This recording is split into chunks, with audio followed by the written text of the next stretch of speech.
अगर आज आपके दिन में किसी चीज़ के बारे में नहीं सोचे, zero fear, not afraid of anything, और एक ऐसा डिसीजन लें जो आप अदरवाइज नहीं ले रहे हैं because of structure, construct, government, all of that, वो एक चीज़ क्या होती? कि शायद मेरी और विधाएं समाप्त हो चुकी हैं। वन लाइफ वन मिशन जैसा हो गया है, इसलिए शायद मुझे। लेकिन एक चीज मैं पहले करता था, जो कभी कभी मेरा मन अभी भी करता है। मेरा एक कार्यक्रम होता था और मैंने उसको नाम दिया था, मैं मुझको मिलने जाता हूं। मैं मुझको मिलने जाता हूं, यानी कभी कभी हम खुद को ही नहीं मिलते। दुनिया को तो मिलते हैं, खुद को मिलने के लिए समय ही नहीं है। तो मैं क्या करता था, साल में कोई समय निकाल के 3-4 दिन मेरी जितना जरूरत है उतना सारा लेकर के चल पड़ता था और उस जगह पे जाके रहता था जहां कोई मनुष्य ना हो,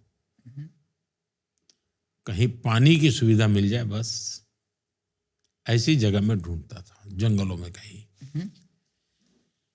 उस समय तो ये मोबाइल फोन वगैरह तो कुछ था ही नहीं, अखबार वगैरह कुछ सवाल नहीं उठता था। तो वो जीवन का मेरा एक अलग आनंद होता था, वो मैं कभी कभी मिस करता हूँ।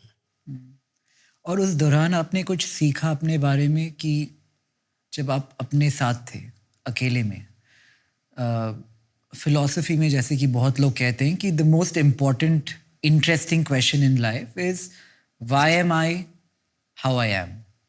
क्या आपने कुछ सीखा अपने बारे में इन दैट टाइम कि आप ऐसे क्यों हैं? अपने आप में खो जाना, बस यही एक बात है। एक उदाहरण बताता हूँ इससे क्या हुआ। शायद 80s का कालखंड होगा। मैंने तय किया कि मैं रेगिस्तान में रहूंगा, तो मैं चल पड़ा। लेकिन रेगिस्तान में मैं भटकता ही गया, लेकिन एक दिया दिखता था, लेकिन मैं पहुंच ही नहीं पाता था। तो कोई मुझे एक कैमल वाला मिल गया।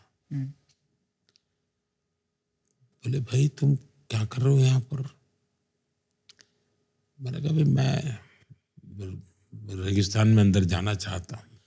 उसने कहा, ऐसा करो, अभी मेरे साथ चलो, वो जो सामने लाइट दिखती है वो एक आखिरी गांव है, मैं तुम्हें वहां तक छोड़ देता हूँ, रात को वहां रुक जाना और सुबह फिर कोई वहां से तुम्हें मिल जाए तो मुझे ले गया।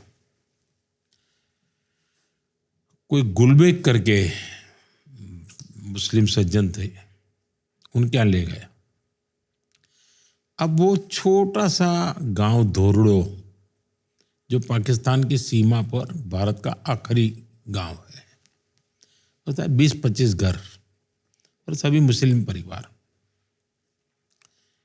तो आतिथ्य सत्कार तो हमारे देश में है ही है। उनका, भाई बच्चे तुम आओ भाई। मैंने कहा, नहीं मुझे तो जाना है। तो बोले, नहीं जा सकते रेगिस्तान में अभी, तो तुम्हें अंदाज है माइनस टेम्परेचर होगा, तुम कैसे रहोगे वहाँ? अभी रात को यहाँ सो जाओ, तुम्हें सुबह दिखाएंगे।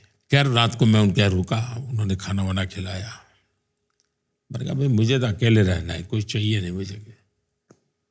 बोले, तुम अकेले रह ही नहीं सकते, तुम यहाँ एक हमारा छोटा सा झोपड़ी है, तुम वहां रहो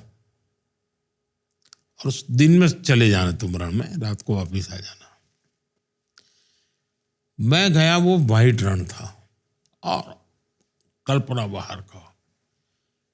वो एक दृश्य ने मेरे मन को इतना छू लिया, जो चीजें मैंने मेरे हिमालयन लाइफ में अनुभव की थी, बर्फ की चट्टानों के बीच में जिंदगी गुजारना, यहां मैं वही दृश्य अनुभव कर रहा था और मुझे एक स्पिरिचुअल फीलिंग आता था। लेकिन वो जो दृश्य मेरे मन में था, जब मैं मुख्यमंत्री बना तो मैंने वहां एक रणोत्सव बड़ा इवेंट बना दिया और आज वो टूरिज्म का बहुत बड़ा डेस्टिनेशन बन गया है और अभी ग्लोबली बेस्ट टूरिस्ट विलेज का उसको दुनिया में नंबर 1 इनाम मिला है उसको।